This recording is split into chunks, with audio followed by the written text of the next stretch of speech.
4 seconds. Whoops. Hold on.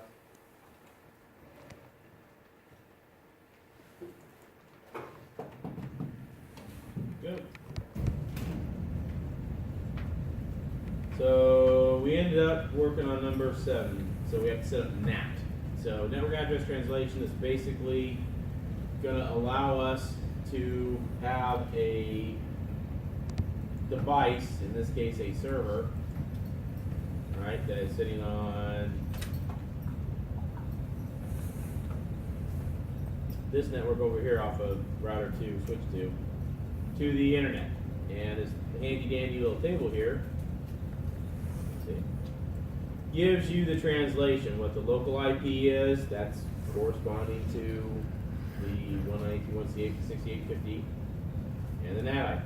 Now, you can, if you so want to, add an in-device here and give it an IP and all that good noise if you want to. If that makes it easier for you, that's fine. All I'm really going to look at, though, is where you're going to put NAT. So I'm going to put NAT on R1. Excuse me. Okay, I'm going to put it on R1. I think I actually tell you in the instructions to put it on R1. Yeah, so they want you to put it on R1. Okay, so the configuration for that is to use the IP NAT command in global configuration. So CompT and IP NAT source static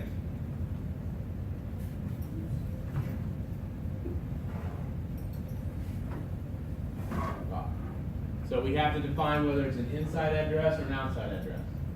All right, an outside address or outside or inside. So primarily, if your devices are going to be communicating outbound, it would be an inside. If they're going to be communicated to from outbound, it would be outside. In either case, it really doesn't matter. All right, just as long as the translation happens. So I always tell students to do the translation on the inside. All right. So inside source, static address, and then whatever the inside IP is, your local IP. So reference back to that table, you have to set all these up. So I'm going to do the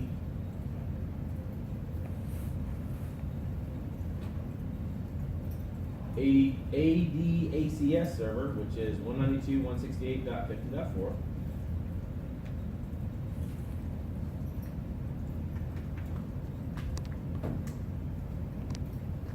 Okay. And then your translated address, 201.68.109.137. Okay, and that's pretty much it.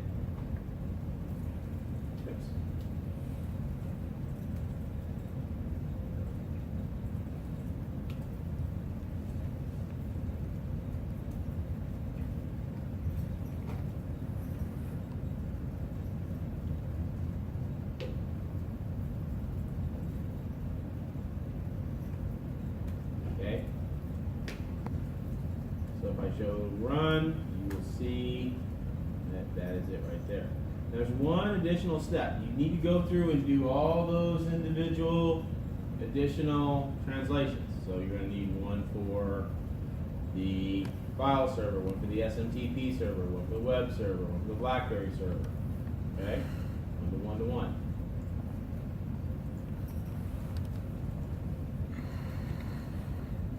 Alright? When you do that, you have to do one additional step on the interfaces. Alright? So you need to understand which interface is your inside interface, which interface is your outside interface. Really easy. Your outside interface is the closest to the internet. Okay? Kind of self-explanatory. So my inside interface on R1 is FA01. Or in this case, gig01.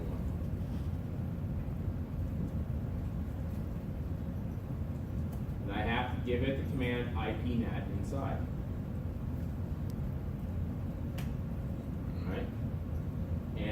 gig 00, which is on the outside, I give it IP NAT outside.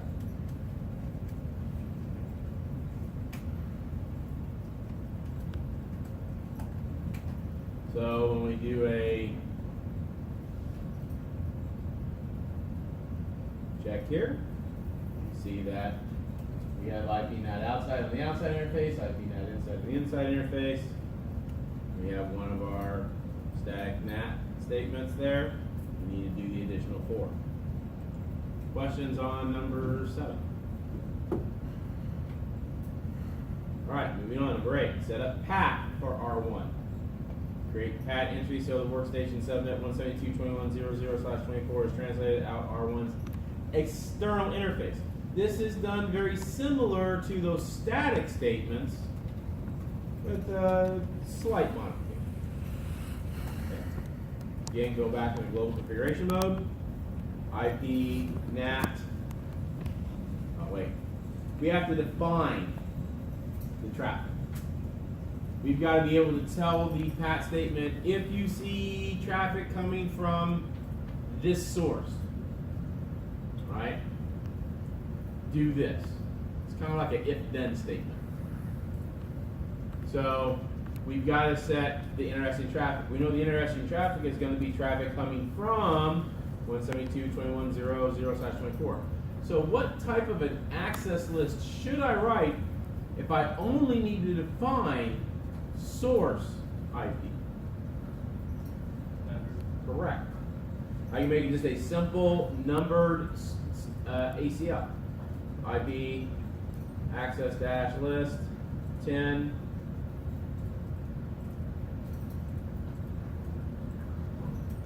standard 10. Okay, and then permit 172.21.3.0 wildcard mask. That's it. I don't need to have a deny, do I? Because I already have one there. I don't need to permit anything else. I don't need to do a permit any because I only want to permit that subject. Alright? So then when I make my NAT statement, IP NAT, again, inside, because I'm looking for traffic coming from the inside. Source, instead of static, I want to reference an access list. So I'm going to type in list. And then the number, I gave it number 10. That matches up with the ACL I just wrote up here. Okay? Next, I got to tell it, well, what do I want to translate? Do I want to translate to another pool, like a pool of public IPs I might have? Or, in this case, what I'm asking for is for you to translate it to the IP address of the outside interface. So it's going to be interface. And then that interface is G00.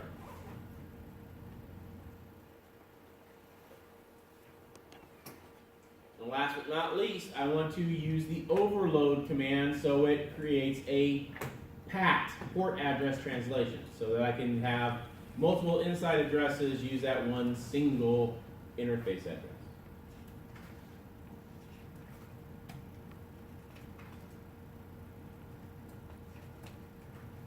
Okay? So, please note, in order for PAT to work, you also have to have IP NAT outside and IP NAT inside. That's already been done. So you kill two birds with one stone.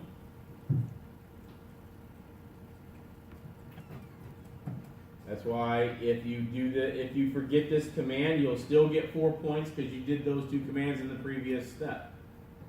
You don't do those two commands for the interfaces, you won't lose 4 points for number 8. You'll lose 4 points for number 8 and 2 points for number 7. So it's a free 4 points to do the commands. Questions on number 8? Number 9. Configure R3 is a DHCP server. You guys have configured a DHCP server previously, yes? Alright, did I make you do that? Okay, so I'm going to skip that one. That's on you.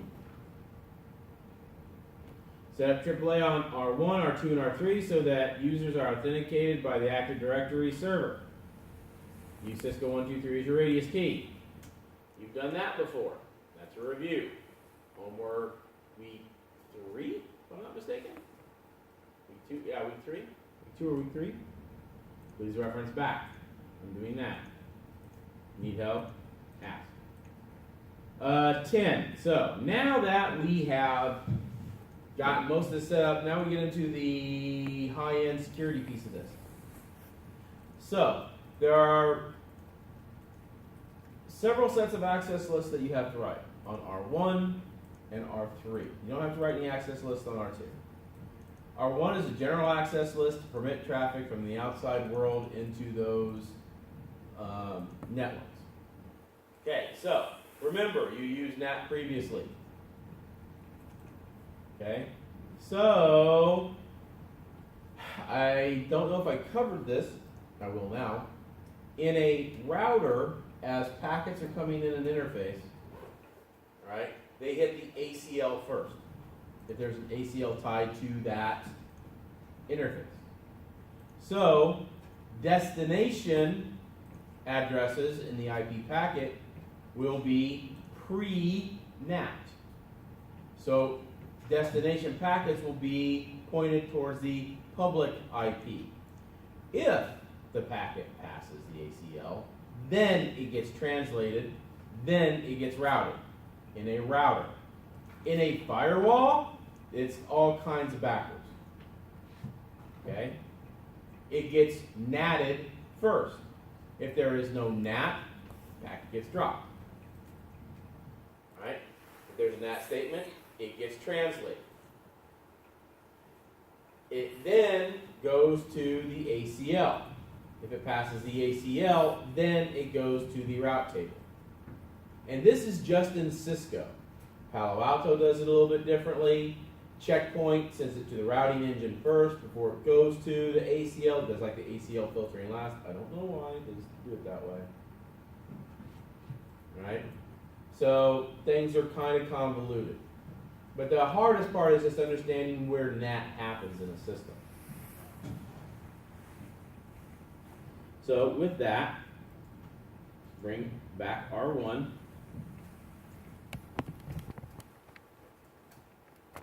Alright, so we need to create an access list and apply it to the outside interface of R1.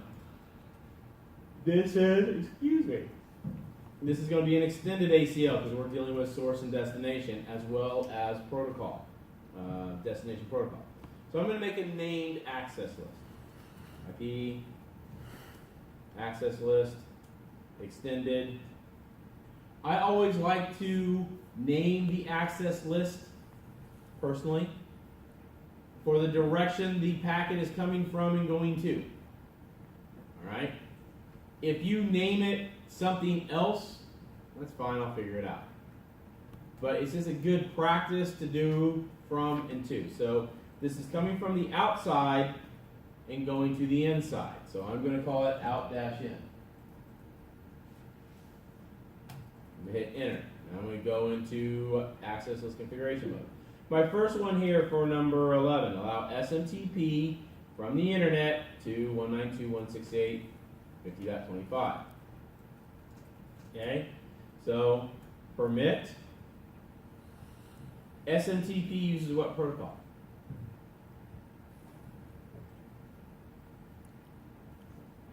Oh, you gotta think in this stuff?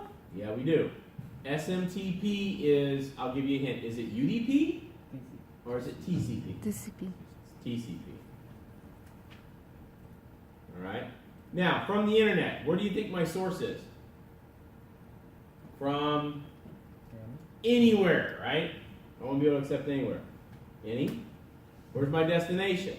To a specific server, right? So I have to use that keyword host. And then the IP address. Now, I can't put in 192.168.50.25 because that would be post-NAT, so I need to go back and reference my table. Our number 7. So there's the IP address.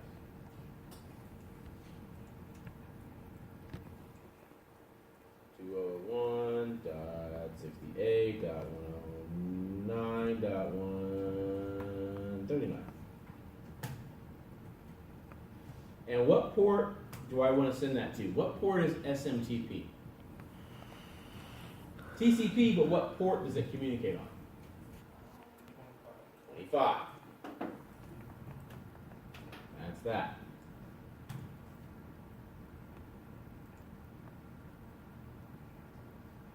Allow BlackBerry services from 201.60.108.75 to 192.168.50.125. I'm gonna leave letter B and letter C to you guys. C is really easy. That's gonna be port 80 and port 443, obviously. All right. BlackBerry services, do a little bit of reading on it. What does BlackBerry use to communicate? Yes, Blackberries are still used from time to time. They used to have specific port numbers, but now they use general port numbers. Okay, general port numbers. So B and C is on you, but that is the basic concept. Now, once we write the ACL, what do we have to do? We got to apply it to an interface, right? What interface are we going to apply it to? The outside interface. So, int G0/0, which is the outside interface, IP access group out-in, and is it going to be traffic coming into the interface or leaving the interface? Is traffic coming in that I'm filtering, or is traffic going out that I'm filtering? Out? Oh, in. This is traffic coming inbound. Out to in. Out to in. So it's coming inbound to the interface. Don't forget that. Number 12. Create and apply access control lists on R3 using the information below. So here, we're going to allow hosts on Workstation Network to access Active Directory services on 192.168.50.4.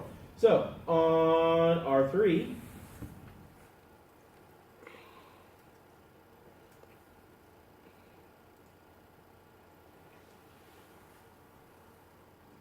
our Workstation Network, 172.21.0.0, has to communicate to our domain controller, which is 192.168.50.4. There's no NAT here, so we don't have to worry about NATing. We're just dealing with the normal IP address. Okay?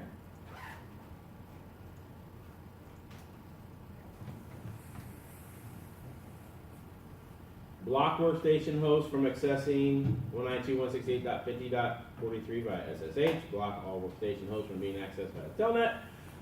Ensure all other services are allowed into the workstation network. So, this is tricky.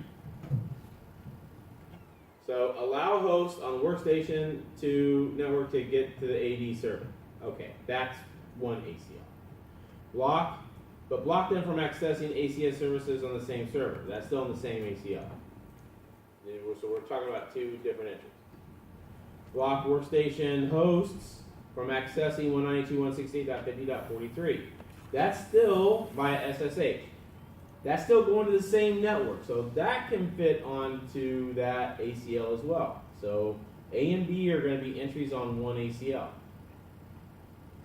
Block all workstation hosts from being accessed via telnet.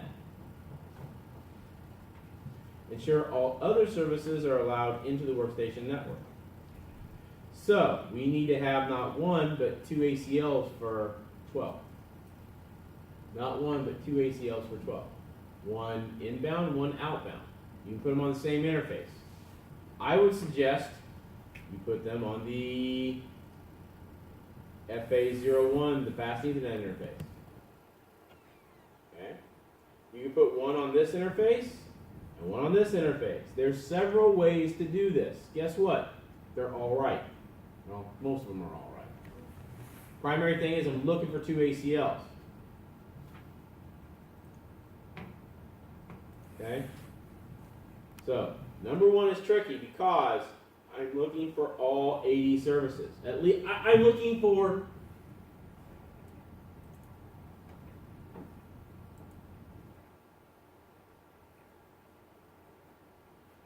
about 4 or 5 ACL entries for different ports. Ports that use Active Directory. Some of them are really common. Some of them not so, well, one of them not so common, but that's okay. Right? If you miss one entry, then you lose a point. Don't forget to apply the ACL. ACLs. You already give me enough hints that you have to have 2 ACLs for 12. All right, number 13. Number 13 is a little tricky, okay, if you haven't worked with it before. Where I configure area-wide authentication for all of OSPF Area 0 using the MD5 key of Cisco. So this is simply done in the router protocol, routine protocol. So, but in order to do it, you've got to break everything. So I'm going to start on router 3.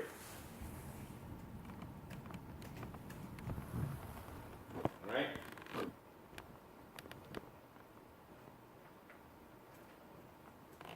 Router OSPF 100.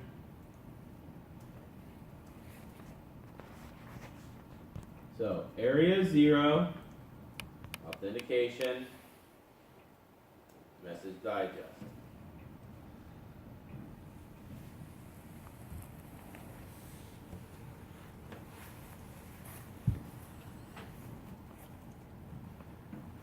All right. And then we have to go onto the interface. In this case, it's G00. And we have to set up IP OSPF, message digest key, the key ID, which is 1. Oh, there it goes.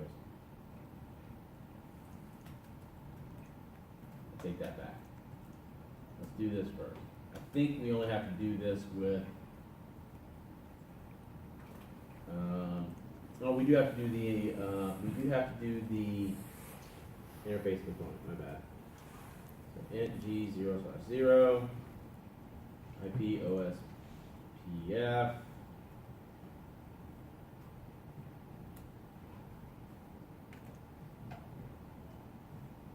message digest key, the key ID, which I'm just going to make key ID 1, MD5, and then the password, which is Cisco, what did I make it? Cisco 123, something like that. Key is Cisco. Alright. Now we go into R1. You have to do the same thing. So in this case, it's router OSPF 100 area 0 authentication, message digest, and interface G0/1, IP OSPF, message digest key, E1, MD5, Cisco lowercase. Bam. You see as I do that, comes right up.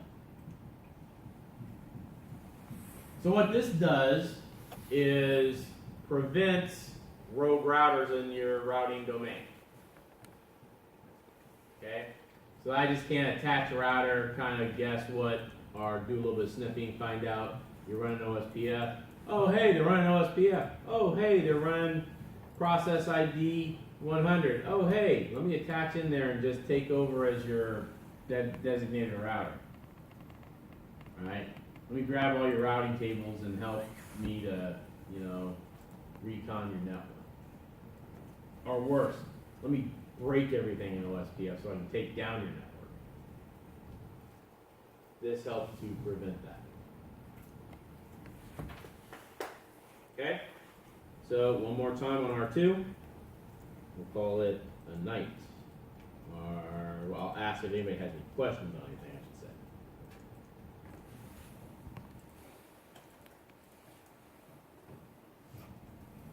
Router OSPF 100, area 0, authentication, message digest, int G0/0, IP OSPF, then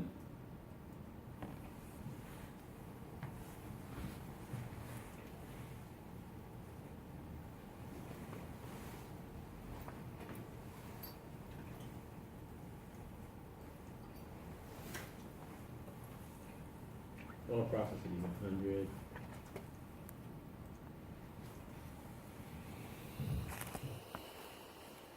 Authentication, message digest, and 1. All right, what are you goofing up here?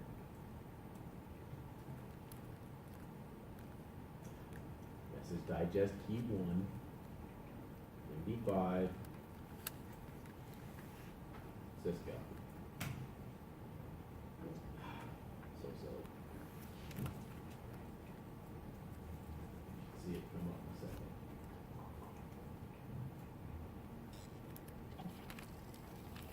There it goes.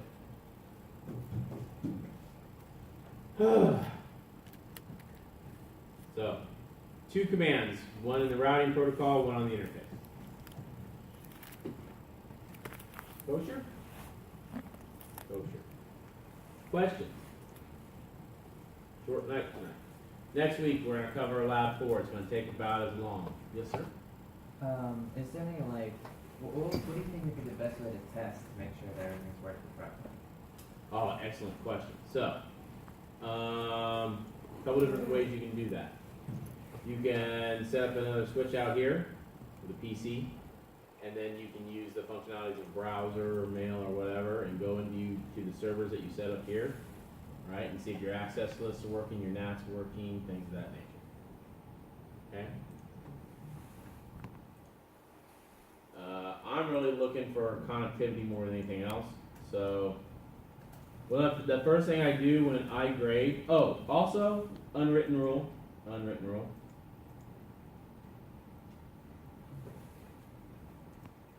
So word to the wise here because everybody loses points. What did I say about lab 1 and lab 2? What are you supposed to do after in lab 3 and lab 4? You're supposed to put all what? All those best practices of hardening in there, right? So what should you turn off? Or what should you turn on? Service password encryption, no CDP enable, lock out your aux port. Remember all that? I'm looking to grade that as well. Don't forget that, because guess what? Half the class is not here, they're going to forget it. You lucky few are going to make sure that you get all those points. Because that's typically where students lose points. They watch their videos, and they record everything, and they go, okay, I'm good. I usually don't say this, but since there's so few people here, I figure, you know what? I'm going to give you guys an advantage. Got competitive advantage, right? Good deal. Any other questions? Nothing? Okay. So, show run. Right? Make sure that that's fixed. I look for no CDP run in here. It's not in there. Your aux port's not locked out. I don't make it turn on SSH. Alright? I don't make you do an enabled password. If you do, great. Don't worry. I showed you guys how to hack into these things in case you lock yourself out, right? So that's a bonus. Well, that's one of the few things about Packet Tracer I do like. All right. In that case, nothing else. Next week, God, week 9 already. Damn.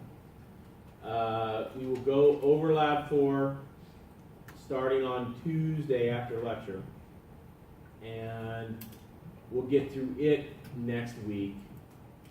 I will try to get things graded. I've got caught up on grading this weekend, so everybody knows where they stand as far as grade-wise is concerned. People have already bugged me about that legitimately. I've been falling behind a little bit. And I will start next Thursday, I'll start prepping for the final, which would be 2 weeks out.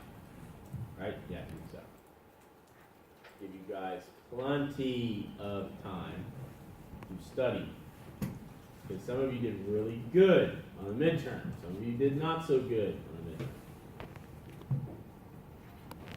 Alright, you don't have anything, I don't have anything. Have a good weekend. We're going to try to catch a nap before we go watch Deadpool.